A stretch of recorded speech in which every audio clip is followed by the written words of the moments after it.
The much-anticipated Passenger Bill of Rights is set to take effect this summer. The bill sets out rules that require airlines to compensate passengers in the case of delayed or overbooked flights, among other things. But airlines are warning that this summer is too soon to implement those changes. They say that rushing into the new regulations could drive up prices for customers. So will the government get on board with delaying those regulations? Marc Garneau is the Minister of Transport. He joins me now. Hi, Minister Garneau.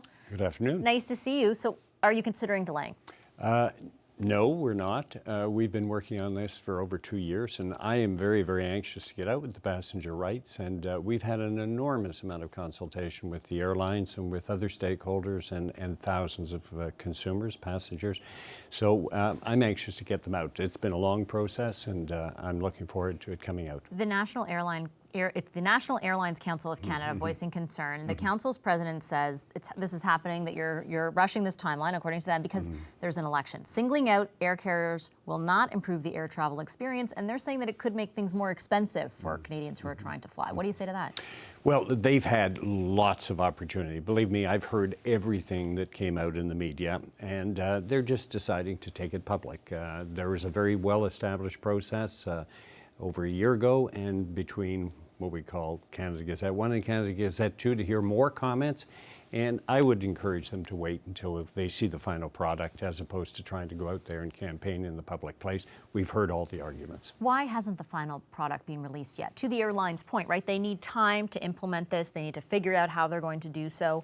So far, these are draft regulations, essentially. Why not release the final regulations sooner so that they do have more time? We're doing it as fast as we can. There is a process you have to follow to allow people to give you feedback. And we take that feedback. We don't just sort of ignore it, and then we come out with the final regulations. We're doing this as quickly as we can. And it's motivated by the fact that over 2 years ago, I said to Canadians, it had never been done before, that when a person buys a ticket, they pay good money for it. There are certain expectations and rights that the airlines have to live up to when it is within their control. And we had to give the airlines and others the chance to state their case.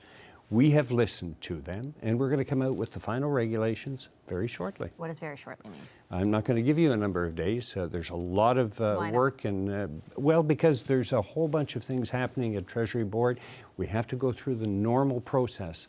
But we have had all of the input provided to us, and we want to get out with it as quickly as possible. Will there be time between when these are supposed to be implemented and the final regulations are released? Will airlines have weeks, a month, some time to look at that? There will be some time. There will be some time. But let's be very clear here. The airlines have known what we're planning to do. I mean, there was legislation for a long, long time. It's not as though suddenly they're going to say, oh, this is what you want us to do.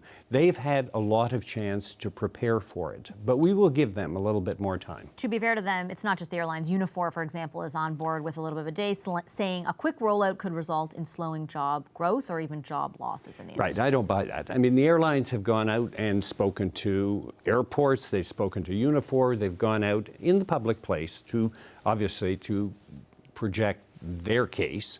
And let me tell you, we've heard it all before, many, many times. We have an obligation to come out with something that is fair, balanced, and acknowledges that as passengers we have rights. Given the opposition, are you worried about compliance? No, I'm not worried about compliance. Do you have extra enforcement tools, for example? Well, we have what we consider to be clearly understood rules. And in the cases where there is contestation, we have the Canadian Transportation Agency. But my understanding from the last time I interviewed on this was that you're not going to add any resources to the CTA specific to enforcing this new Bill of Rights.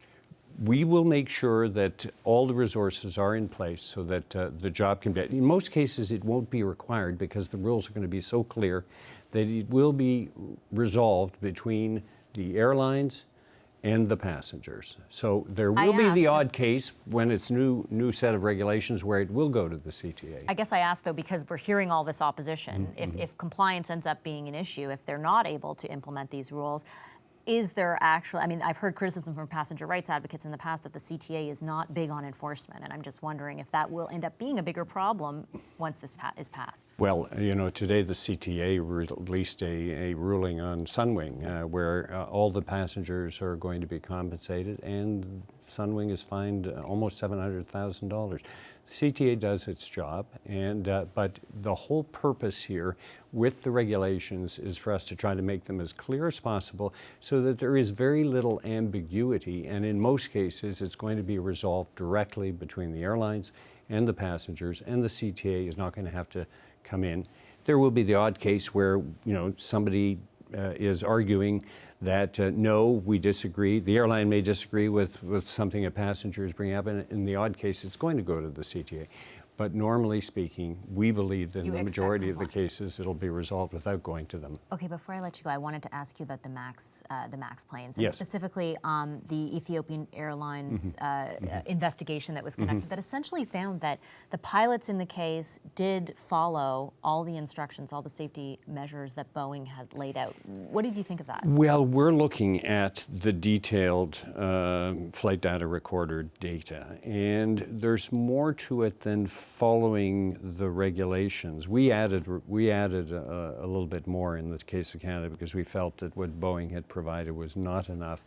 And there's also the issue of timeliness. So I know the Ethiopian Civil Aviation Organization said that they followed the Boeing procedure.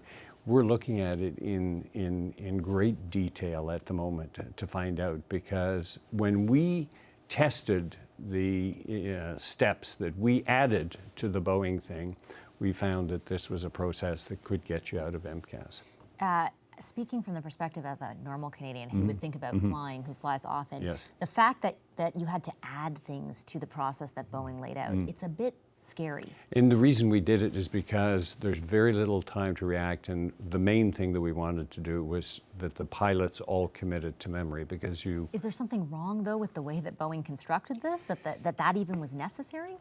How was Boeing allowed to get away with that? That is a larger question, and we are looking at that, I can assure you, because I want to assure all Canadians that there is not a Canadian Max 8 that is going to take off until we're totally satisfied that we understand and that this is a safe plane, and any modification that is made to it has got to be verified to our satisfaction. Is there an update on a timeline as to how long coming up with that assurance might take? Well, what I tell people, it'll take as long as it takes. And I would say to you, although we haven't coordinated it, I think it's in our interests with all the countries, the FAA in the United States, the similar organization in Europe, that we all coordinate it so that we don't have one country starting again, whilst because then passengers are going to say, coordinated response? I hope it is, because otherwise passengers will be saying to themselves, well, you're allowing to fly, but they're not yet ready. So I think in the same way they were when there was a staggered response at the beginning. And because people were analyzing what had happened.